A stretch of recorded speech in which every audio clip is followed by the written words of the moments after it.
Welcome back to my channel. Welcome back to another video. Like, share, subscribe, leave a comment. Please hit the like button.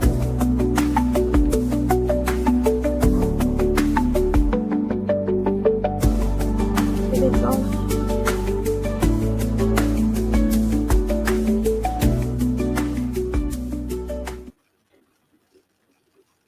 Oh, don't.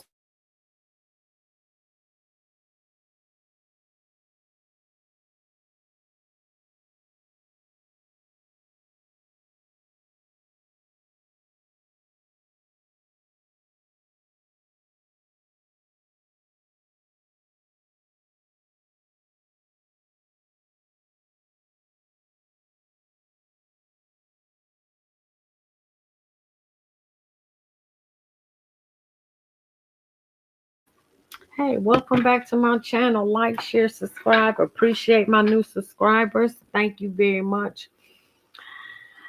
I was thinking about Don Robinson. First, let me tell you what you hear in the background. I'm cooking some neck bones and potatoes and onions. So,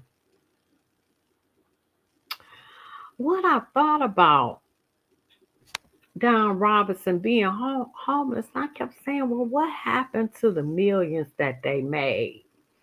And it reminded me of TLC because they had to file for bankruptcy because the record label stole all their money. Angie Stone, it happens to a lot of artists.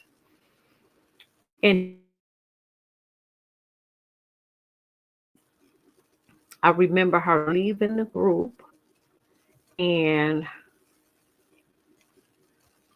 I always thought she was strange. She didn't seem like she was very friendly because I don't want to say the B word, but she seemed like she was very, not very friendly person. And I never really cared for her.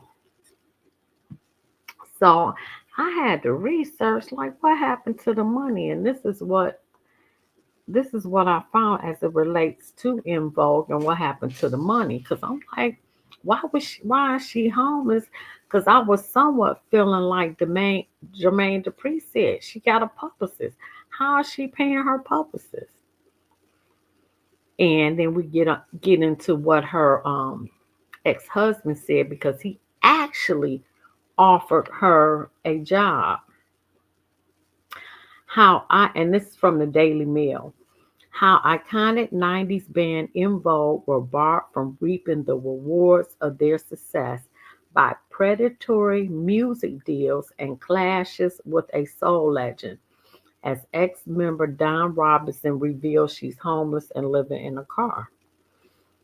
For decades, they were considered one of the 90s biggest girl bands, hitting the charts with songs such as Hold On to Your Love, Hold On to Your Love, and Free Your Mind. I remember I like both of those. But for members of the band In Vogue, their illustrious career has proven less fruitful than some would think, with predatory record deals barring them from reaping the financial rewards. The group first rose to fame in 1989 when their single Hold On reached number 2 in the US Hot 100, and their follow-up album Funky Divas reached top 10 in the US and the UK. While their 1996 track Don't Let Go, oh, that was my jam, became their most successful single yet, Don Robinson decided to leave the group in 1997. That was her fatal mistake. She was arguing and falling out with the other members of In Vogue. And like I said, I always thought she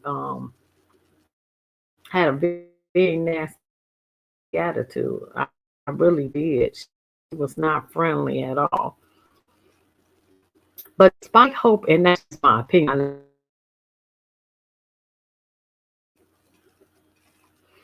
but despite hoping to find success as a solo singer, seems like Dawn had fallen on hard times as she revealed this week she's been homeless for the past 3 years. The single revealed Tuesday in a YouTube video that she had been living in her car after being without permanent residence for several years.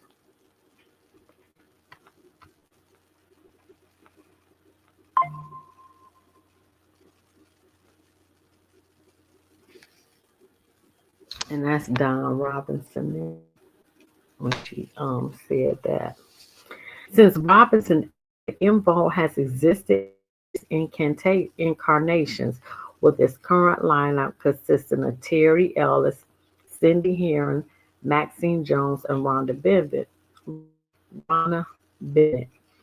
Invoke members have spoken publicly over the years about the dramatic behind the scenes that left the women of the group with a predatory contract that kept them from sharing the bounty bought in their hit singles and albums in the 90s. The group also famously clashed with legendary star Luther Vandross. I forgot about that. Show did.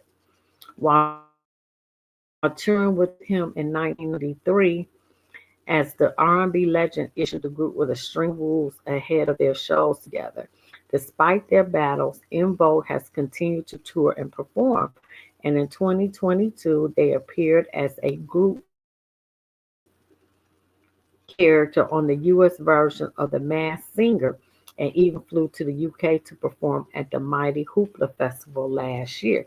See, if she had left, she could still have been reaping some type of income, proving they could still delight fans after 3 decades in the spotlight. En Vogue took to the stage as recently as last month to perform at the NWA All-Star Weekend. Now, DailyMail.com takes a look inside the tumultuous history of En Vogue. En Vogue's story began with songwriters and producers Denzel Foster and Thomas McElroy, who were working on a compilation album to be released by Atlantic Records in 1986. While selecting tracks and artists, the two got struck on the idea of creating a girl group modeled after acts that dominated the charts in the 50s and 60s. They decided to hold auditions, which was attended about 3,000 people. I never knew this.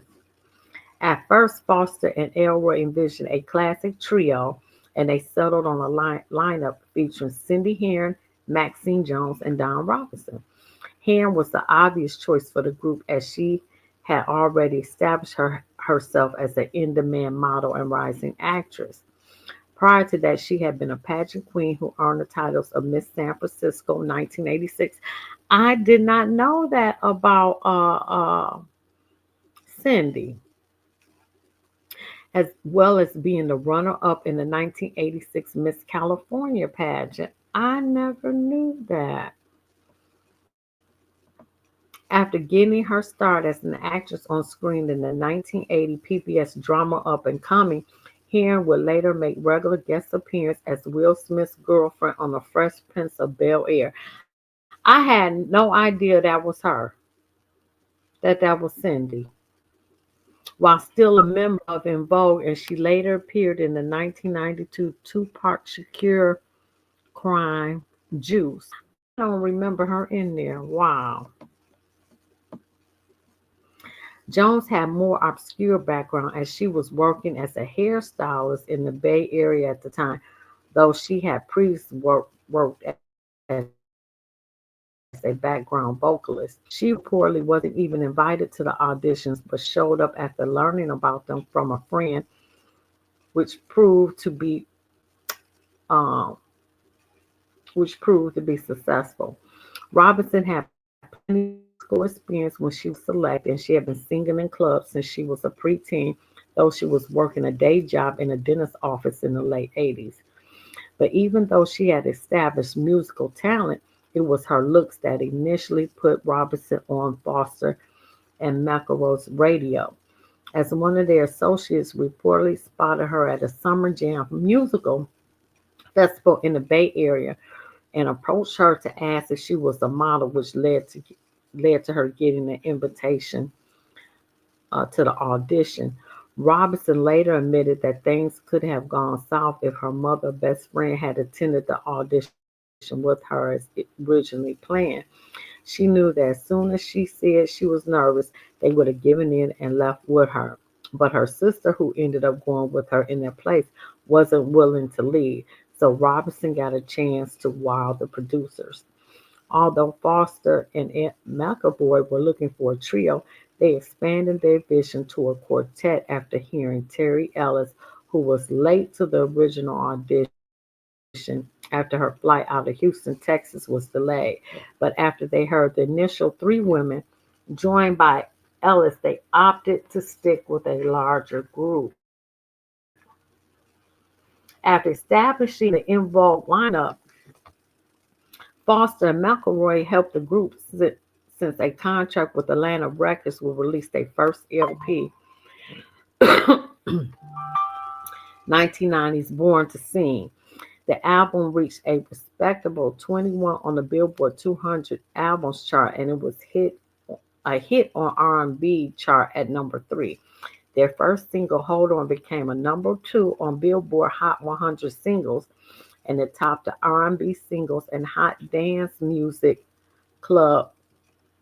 Um, oh shoot, oh my God, oh, Hot Dance Music Club play charts. You know what move, right? The follow-up singles "Lies" and "You Don't Have to Worry" also topped the R&B charts, and the fourth single "Don't Go" was also a top 10. I like "Don't Go," but the four women reportedly saw little other financial benefits that their label was seeing due to their contract. It reportedly offered them 5,000 each, worth 12,800 in 2025 in advance of recording an album, followed by 5,000 once the final work was turned in. That is awful. That is awful. How they steal from the artist. While speaking with Jasmine Brand in 2021, Robinson added that the women would each receive 2 cents per album copy sold. That's normal, meaning that the biggest single chunk of their payments were determined by how well their albums performed. Well, that's the way it goes. The first album was certified 3 times platinum, meaning it sold 3 million copies, which would translate to around 60,000 per member for the first album. Wow, wow.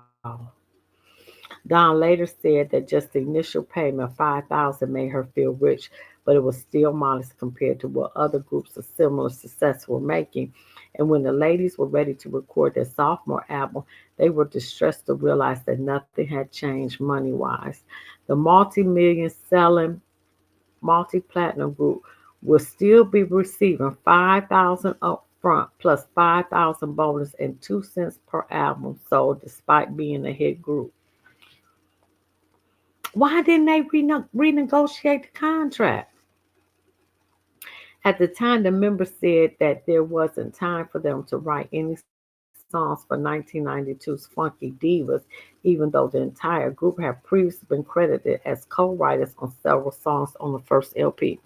So they probably didn't have nothing in the contract about publishing.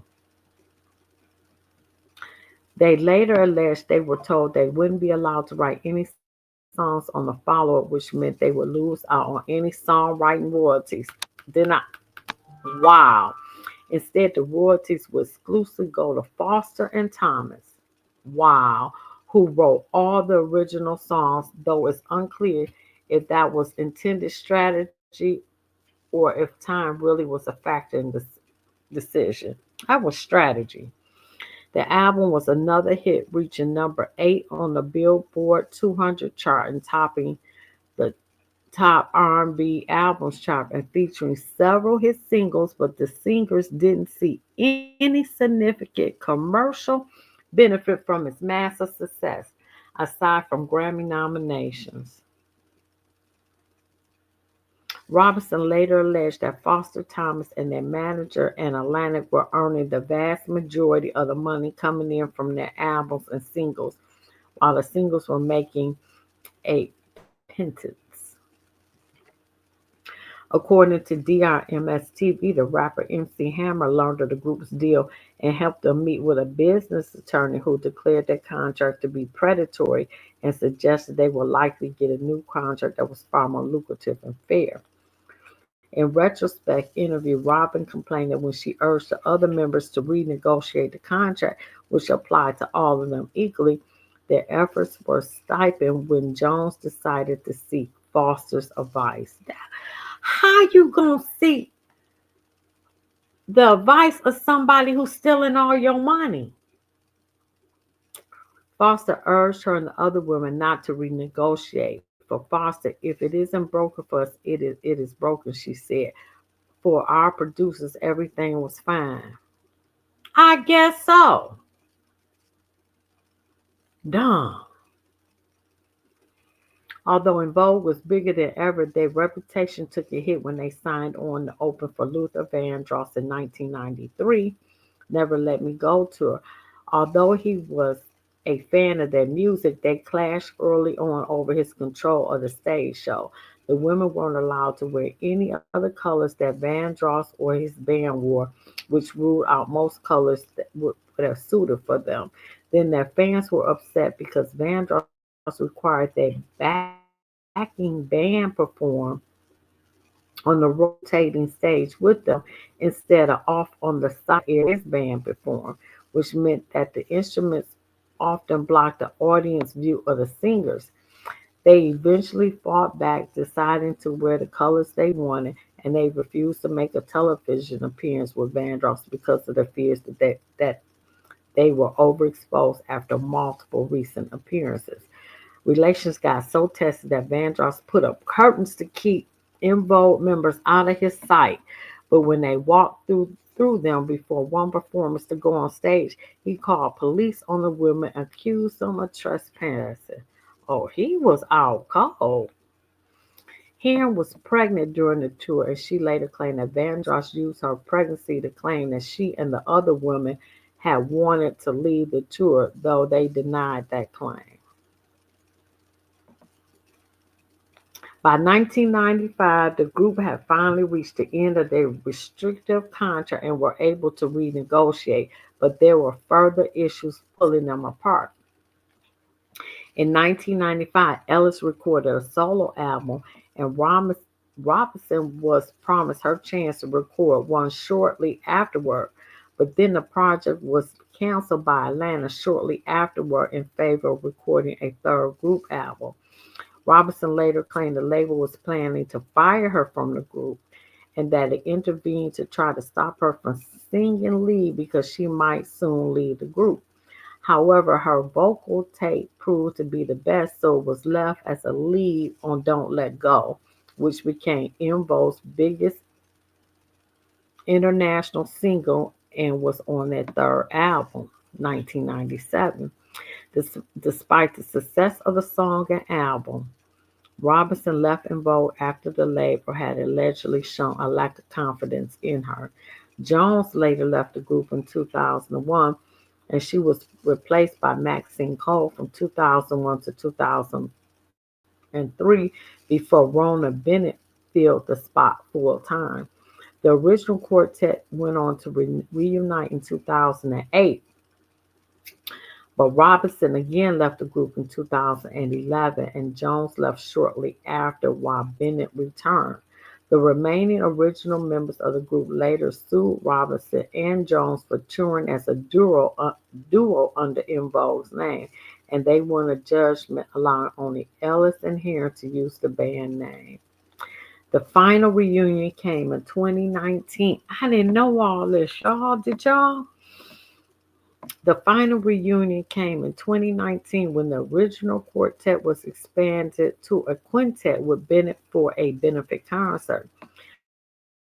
While En Vogue recently confirmed they will be heading back on the road for a European tour, Dying was much less glamorous reality, which she explained to fans. Speaking in a video posted on YouTube in 2020, no, no, she said, if you guys were with me, what in 2020, I did like 105,000 interviews. And in the interim, I was living with my parents in Las Vegas, and that was wonderful until it wasn't. I love my mom, but she became very angry. She was taking a lot of her anger out on me. I was her target all the time, and I was like, I can't deal with this. Like, I respect her too much. I didn't understand it. I still don't. It hurt me. The 8-time Grammy nominee's manager offered her a place to stay at his 1,700-month apartment in Los Angeles, but there was not enough room for both of them since they both own dogs. Her 16-year-old dog, Max, has since passed away. So it turned into, okay, I'm going to put you in a hotel for a night.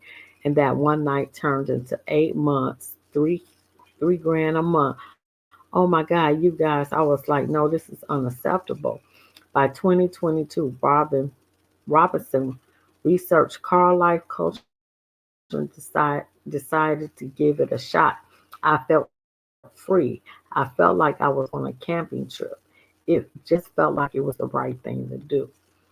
The Connecticut born Robinson spent her first night in her car in Malibu, most likely the Paradise Cove mobile home park called Scary. But then as I got to know what to do in my car and how to do it, like how to cover my windows and don't talk to certain people. You're careful with telling people that you're alone, as a woman especially, and I'm a celebrity. Don't just divulge that to people. Robinson immediately enjoyed the sense of freedom that she felt. I felt like I was a camping trip. I just felt like it was the right thing to do. I didn't regret it. A lot of celebrities have lived in their cars. Indeed, there's a long list of celebrities who lived in their cars. Hillary Swank, Jewel, Steve Harvey, Tyler Perry, Kelly Clarkson, Sam Worthington, Drew Carey, Susan Orman. Susan Orman, wow.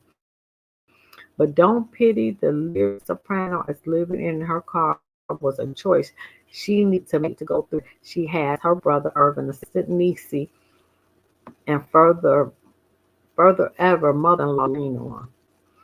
You may have heard of something called the dark night of the soul.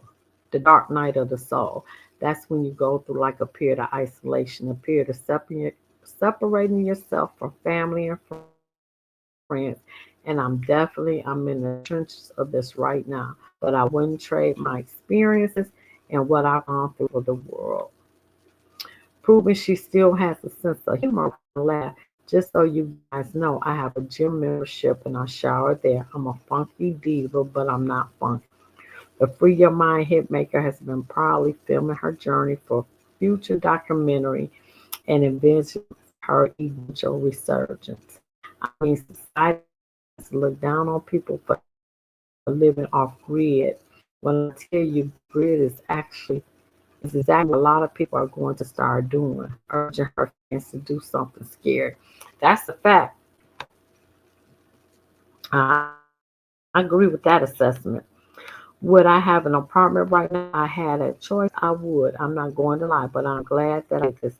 Absolutely proud of what I've accomplished out here. On February 16th, In Vogue brought back founding member Maxine Jones, who quit in 2001 to focus on motherhood, to perform with them at the 74th NBA All-Star game alongside Rona Beard, who joined in '04, Terry, Ellis, and Cindy. In Vogue still averages 1.9 million monthly listeners on Spotify. They have 26 million YouTube views and they sold over 20 million records. The Funky Divas have made many songs, including Hold On, Free Your Mind, Never Gonna Get It, Never Ever Gonna Get It, Never Gonna Get It, Giving Him Something He Can Feel. Ah, don't let go. And what a man, what a man, what a man, what a mighty good man. with song. The ladies are booked and busy with their next gig happening March 28th at the Thunder Valley Casino in Lincoln, California. Wow. After all that, I'm not reading nothing else. That was a history lesson. So they actually got ripped off. They ain't make no real money. And that's a shame. You go talk to the very people and tell them when you should have renegotiated your contract in 1991. 5,000 before and 5,000 after. That's it. No publishing, no right. If that ain't awful. You guys, for the past almost 3 years, I have been living in my car. I said it. Oh my God, it's out. Been living in my car. Oh my gosh. If you remember, if you guys were with me, in 2020, I did like 105,000 interviews. And in the interim, I was living with my parents in Vegas. And that was wonderful until it wasn't. I love my mom, but she became very angry. And she was taking it on me. It was her target all the time. And I was like, I can't deal with this. I respect her too much. And I was sleeping in my car for maybe about a month in Vegas. And then the guy that was co-managing me at the time was living in LA. And he said, you need to come back to LA. Okay. And he said that I could stay with him. And so I was like, okay. He's like, I don't have a lot of room, but I'll make room for you. And then when I got to his place, he actually didn't have room for me. So it turned into, okay, well, I'm going to put you in a hotel for the night. And that one night turned into 8. Oh my God, you guys. Because every apartment that I looked at, I would call him and I'm like, okay, can you meet me? I would tell him I had, of course. And then he wouldn't meet me there, and so I would take video and send it to him. And I felt like he was playing games, and I knew he was playing games, and I wasn't the one. I'm like, come on. I'm trying to make this easier on you because financially, I know it's got to be hard. You're paying your rent, and you're paying my hotel. His apartment was $1,700 a month. And then my hotel was over $3,000. Yeah. So, and I was always stressed every week because he would pay weekly for the hotel. So every week I was like, oh my God, can you afford it? Are you okay? And he's like, no, I can't, but I'm getting it together. What? You're the one who said to go to the hotel and you're not approving any of the apartments. Like, it would be so much cheaper to just get me into an apartment. Like, what's the problem? You guys, for the past almost 3 years, I have been living in my car. Yep, so that shocked everybody. She wanna see.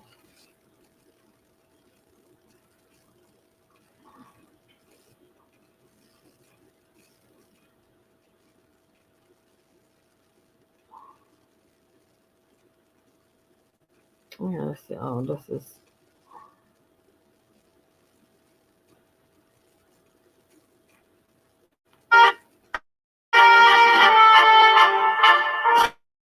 Oh, that's R. Kelly. No, no, no. We don't want to do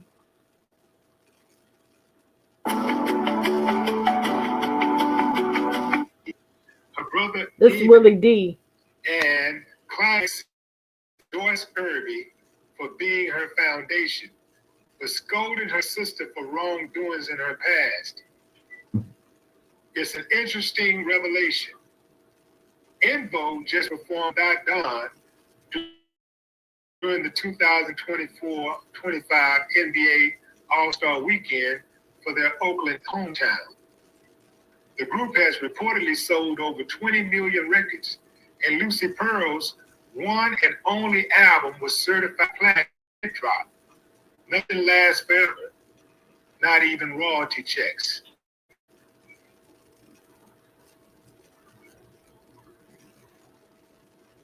So, first and foremost, this is just a really sad situation. It is. I'll be right back, y'all. Let us. I don't know Don personally. Seems like a good person, But there also seems to be more to this story. Having said that, it don't stop me from having empathy for her. And here's the deal, fam. I want everybody to be mindful that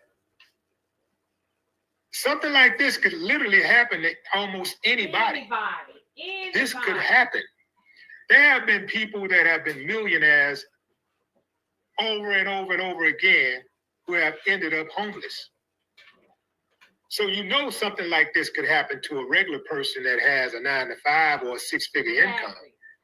It could happen. You know, when the unfavorable stars line up and everything lines up in your, to your disadvantage, something like this could happen. It's scary. Oh Lord. I don't think anybody's really safe. The show must go on. This is why when I hear stories like this, it's heartbreaking. But I also want to know, like, how, why, how does. That's why. That's what I wanted to know, and that's why. And I called Raphael and I said, "Hey, I found out that you have this idea for a group. What is this?" And he said, "Yeah, Ali and me and you and Vogue and Tribe Called Quest and Tony. It just makes sense for us to do this great idea." I was like, "I am down, and yes, when do we start?" Because I never wanted to leave in Vogue in the first place. Like I said, I didn't want to. So it was better for me to be in a group situation. I felt protected. I had known Raphael since we were 16, so on my dad. Bay Area as well, yeah. Bay Area, yeah. Both. In fact, Denny and Tommy, Denzel Foster and Thomas Vogeue had the Tonys before they had in Vogue. Yeah. So I asked Raphael when I got in the group with him, I said, did Denny ever talk to you crazy, like tell you to shut the fuck up or the fuck home? He's like, what? Oh, no. He's like, no. The way that Denny talks to you was exactly that way. If he got pissed at us for something, he would tell us to shut the fuck up. Y'all both. And again, I was like, okay, after a while. At first, I was like, oh, Denny, don't say that. Oh, no. And we would leave. But after a while, I was like, okay, you guys, it's becoming a habit that Denny talks to us this way. So I know I'm going back talking about it in Vogue again, but that was the mentality. When you said fear-based, or are you talking about how they were fearful of approaching the record company saying, this is wrong, that we're kicking Don out of the group?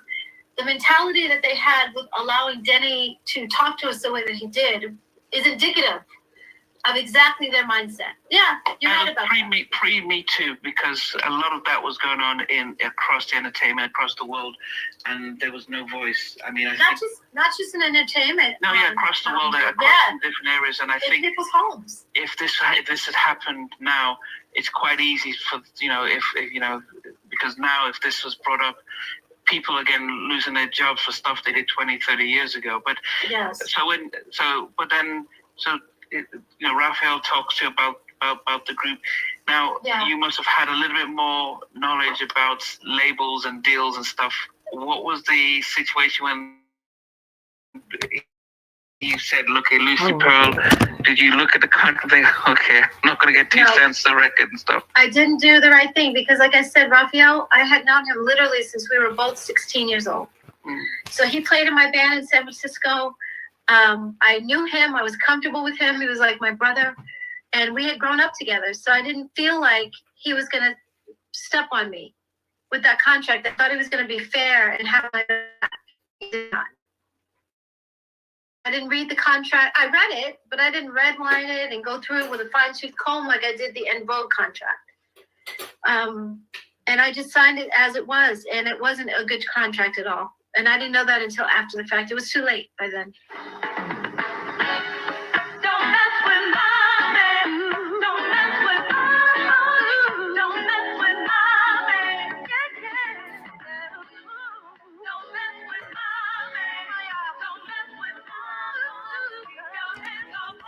Okay. No copyright.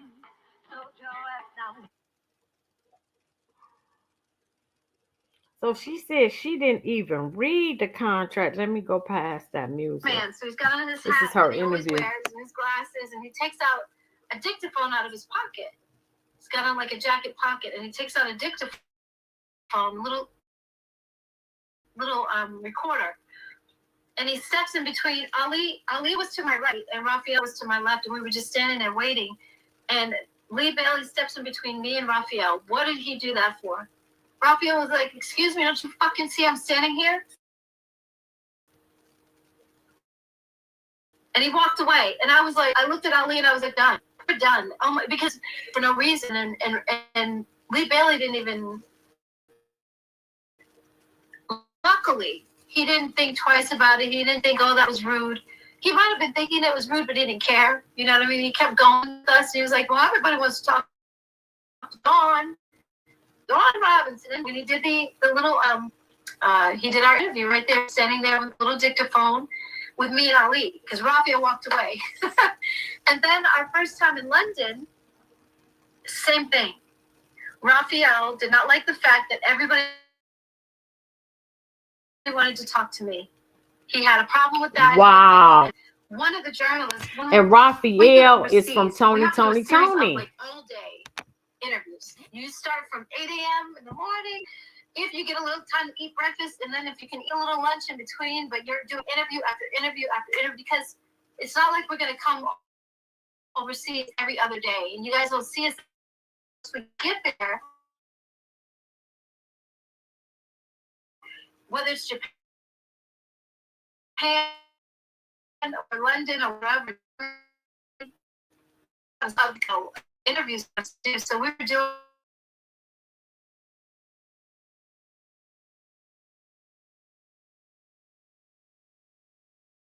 And the woman said, so Dawn.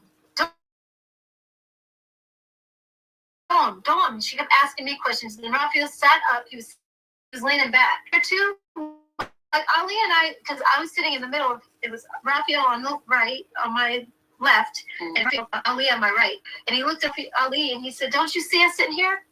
We've done shit in our careers as well. What the fuck? You're not talking to us at all. And she said, Dawn has done a lot more. Ooh. A lot more. And I was like, oh my God. And I mean, after that, I tried to play small.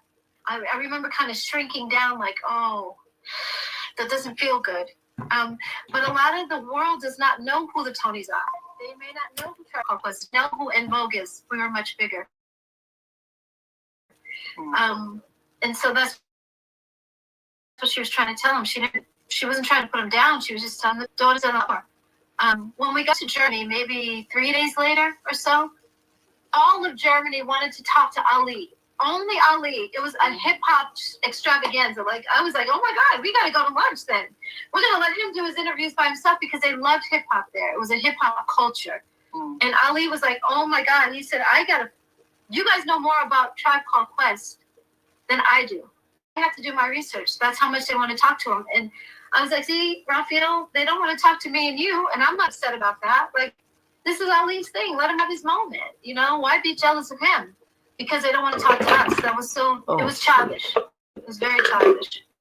And I also, when we got to Paris, I brought an article from Gwen Stefani and No Doubt, and she was talking about the fact that the guys in her group, because it was a band, a garage band together, as you guys say, a garage band. She was saying the guys were jealous of her, and they didn't understand why she got all the limelight at first. And she was like, first of all, I'm a girl. In a musical group, the girl always gets more attention. That's one. Second of all, you guys are not going to be on the cover of, Vogue magazine, because girls don't get on the cover of Vogue magazine. So I get on the cover of Vogue magazine, I bring back more attention and more stardom and more focus on the group. yeah, Everybody that's true. When I win. That's So true. stop being a little bitch. Stop being little bitches, and make sure that let's get this money. Let's get paid, and they did. Right. And that's what I was trying to tell Raphael. He came to my room in Amsterdam. We were still overseas, but we were in Amsterdam by then. And he said, Dawn, I'm trying to make this work. I said, Raphael, I literally, this was the other thing that I had a problem with, because we were supposed to have our album out by June. Here we are in November. Our album wasn't out. And I was like, Raphael, the bank has been calling me about my house. I'm going to lose my house. And I was telling him prior to that, I need money. I need a little bit of money. And it wasn't a lot. It was what, $1,500 was my mortgage, $1,500. So and he told me when I signed to Lucy Pearl, because I turned down a deal with Bob Jameson. Like I said, I had a few deals on the table. Bob Jameson was at RCA, and he flew me to New York, and I had a deal on the table with him, and I turned that down to do Lucy Pearl.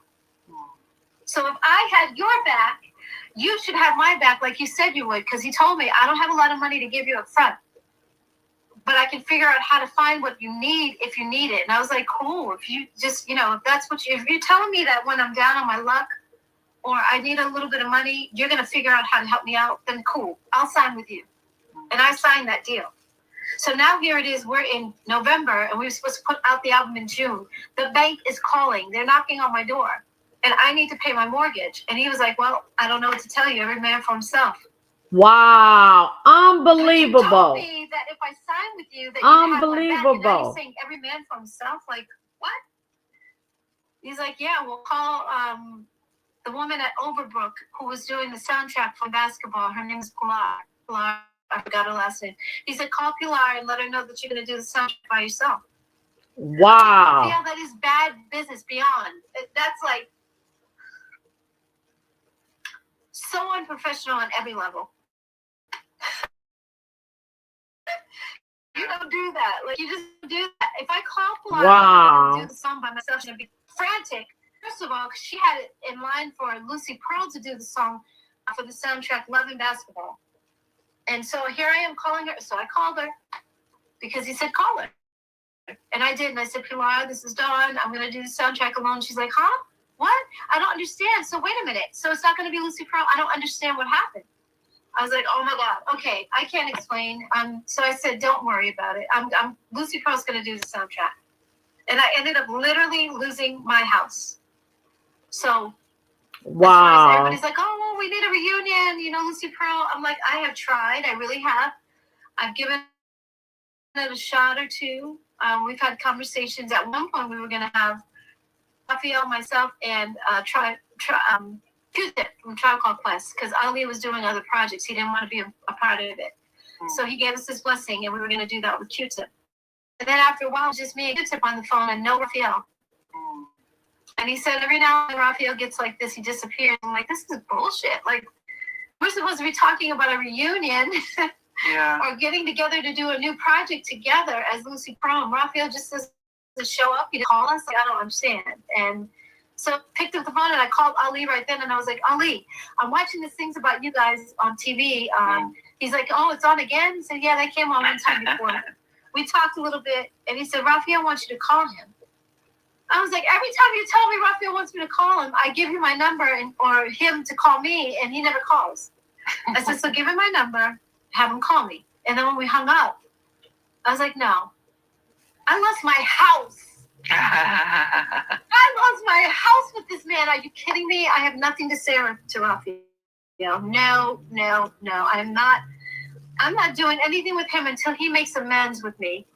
He has to apologize. That's not a small thing. It's not like I lost a favorite pen that I had, or I left my wallet in his car, or a jacket that I left behind in his car. Wow. This is my house. Meaning that my equity was affected. Meaning that my, oh my God, the money that I put into the house, my equity. Like I said, my down payment, I lost all of that. My credit is still affected to this day. My credit is affected. Yeah. So I said, until he makes amends and apologizes to me for that, I don't want to talk to Raphael about anything else. There's nothing we have to discuss. Wow. Yeah. So I'm sorry, I talked. Yeah. I think I misjudged her. Wow. I would not have think that Raphael was like that from Tony. Wow, she lost her house. She should have signed that deal with RCA.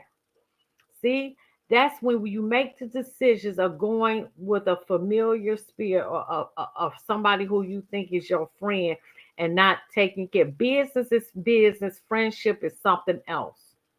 You can't mix friendship and business most of the time unless you have a real understanding. Did she sign a contract? Wow, that no wonder. No wonder. I think I misjudged her. The past almost 3 years, I have been living in my car. Okay, we I was talked about that. I don't need to show that.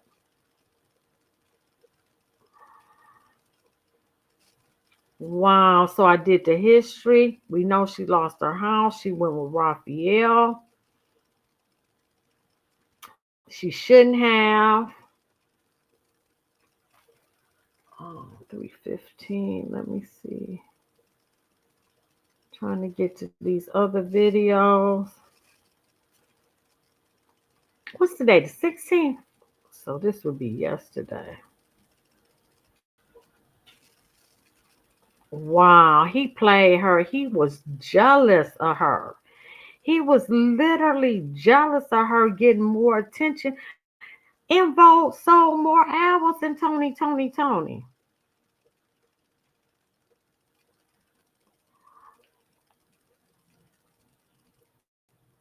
Men can be jealous of women. Yes, they can.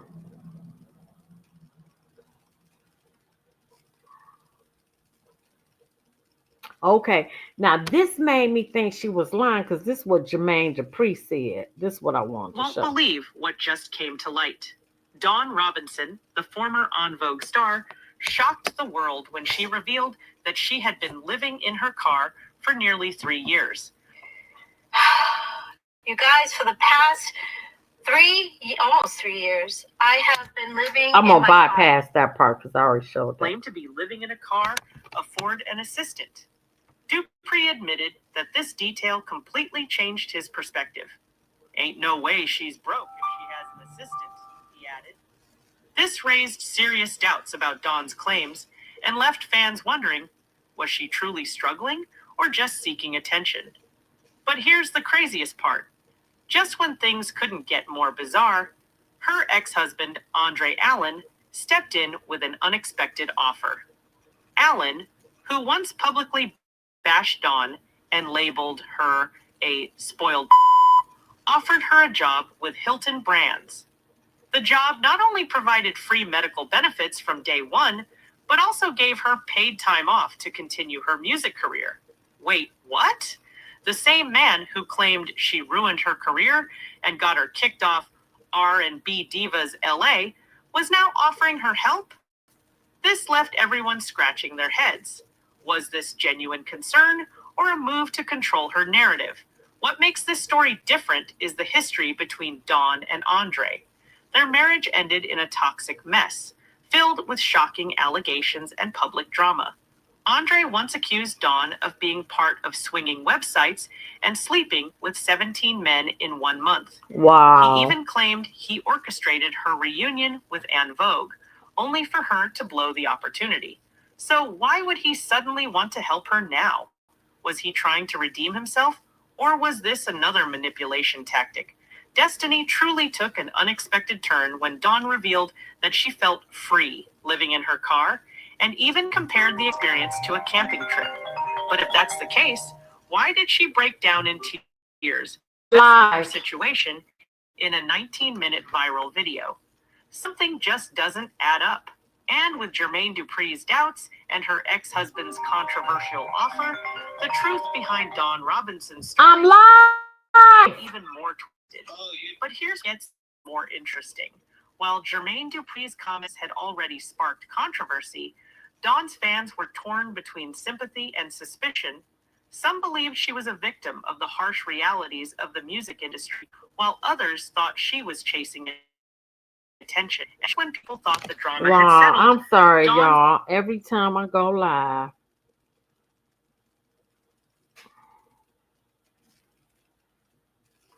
I might have to just redo this whole video. Yep, so Jermaine Dupri thought that she was lying. I'm not gonna redo this video. I'm not. It is what it is. The show must go on. Whether incidents happen, you have to keep moving forward.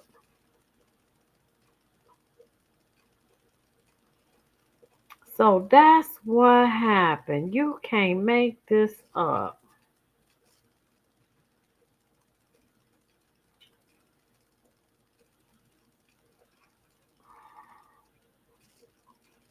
Well, I think I misjudged her. I really do.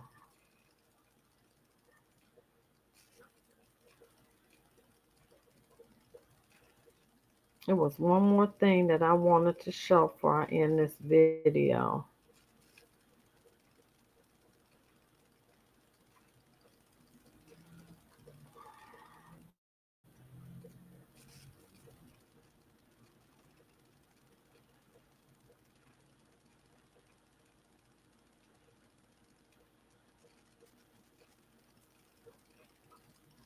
Because I just seen it. Oh, this is it. This is the last piece right here. I was married to Dawn for 10 years. This her husband. A lot of people get it wrong because Hollywood and gossip sites and This Anton Daniels. do that. Just reporting that I'm a 2-time Grammy. I'm not.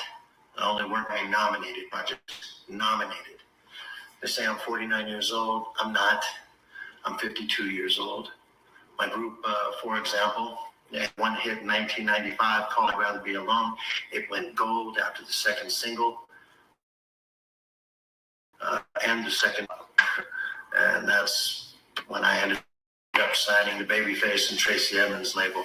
But most of my credit was earned as a songwriter, writing for Jesse Powell and Will Downing and As Yet, Ricky Bell from Till Jordan, Stevie B, Jam Session, Big Boy from Outkast. Anyway, this is about me. This is about me. Unc wanted to make sure that he got his accolades and he got his credit. So, listen, all visibility, I guess, is good visibility. Go get your accolades, King. I don't know what this got to do with Dawn, but I guess he took the opportunity to not only correct what people were saying as far as his stats, but to make sure that he gives you the stats. Mother, for whatever reason, but she never said that her mother put her out. So I guess that he's just speaking on the rumors and just clearing things up.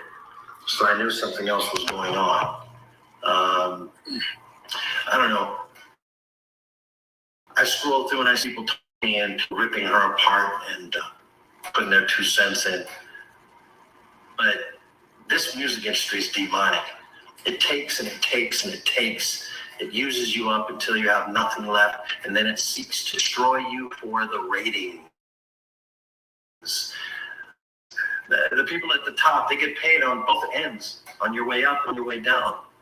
So nothing else. I just want people to look at a human being right now.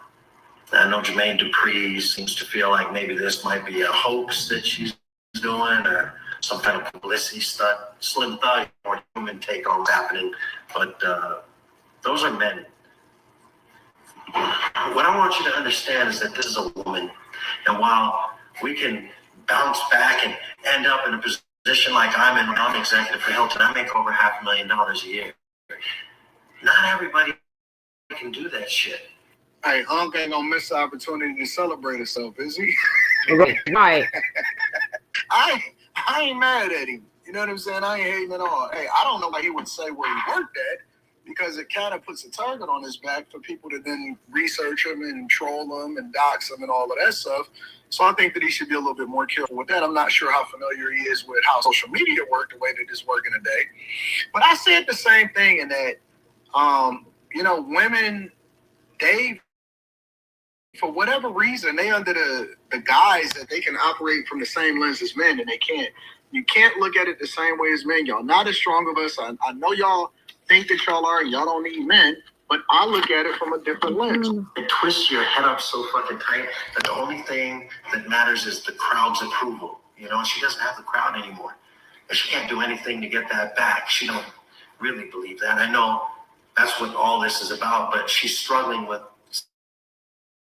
something.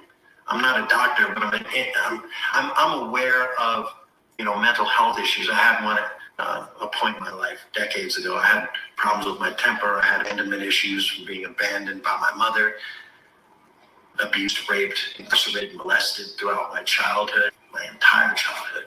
But man, I bounced back and worked through my mental health issues. But what about when you're the biggest girl group since the Supremes, and you're conditioned by producers, predatory fucking producers, who know that they're gonna fuck you for every dime that you earn. But they feed you a bunch of hope and dreams, and you record album after album after album, never ever ever can get rich.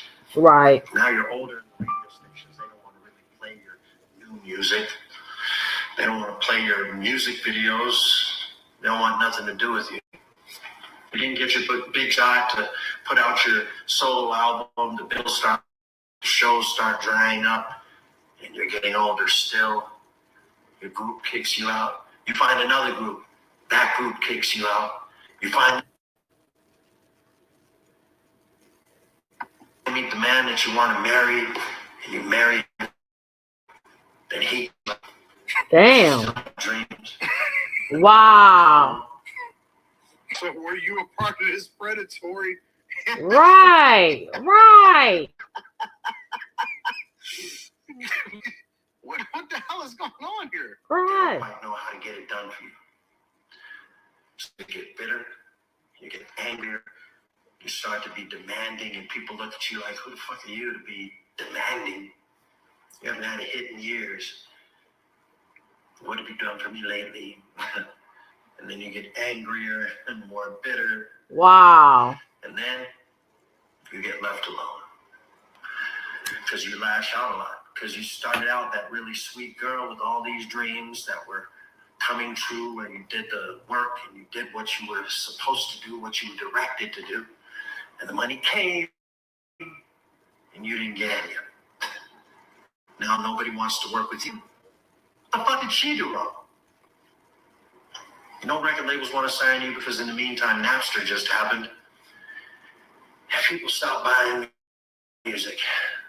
The Yeah. fans that love you so much, they steal your music now. And then they read about you sleeping in your car. Half of these twisted fools out here and down in the comments, they're living their own psychosis. We understand that. Half of them are hoping that they hear a sad ending. The other are praying for your success. And your mind is desperately swimming in survival mode, trying to figure out how to get your head above the water so you can breathe. She's drowning, guys. She's fucking drowning. That's what I think. But that's just a human take on it. And who am I? The guy that left her, the guy that badmouthed her decades ago, calling her a spoiled bitch, among other things. Yeah, that's. But at the time, I was hurt because I know how to respond to her pain. You know what I mean? I've had a long time to think about it, a lot of life to learn how to read, and I don't want people to misread her. So I know she doesn't want help from me or anybody else. I don't blame her. She needs help in ways that most people can't provide. She needs some professional courtesy, some empathy, a time machine. She needs a fucking job. So I hope I was able to shed a little bit of light on the struggle that's happening in this situation. So He seems like a okay guy. He seems like a cool guy. Situationally aware. And I think that for the most part, he seems to be spot on from what I observed personally. And I think that she does need help. And he did offer her a job with medical benefits and she time off so she can perform. Like, share, subscribe. I'm sorry the video messed up. My thing failed, but hey, the show must go on. That's how I look at it. And I'm not adding the video. Then my son called. Then he called twice, and I had to answer that because he would have kept calling, and he right upstairs. So again, I apologize. I'll do better next time. Like, share, subscribe. Appreciate y'all. Coming right back with another one because we got to drop some videos today.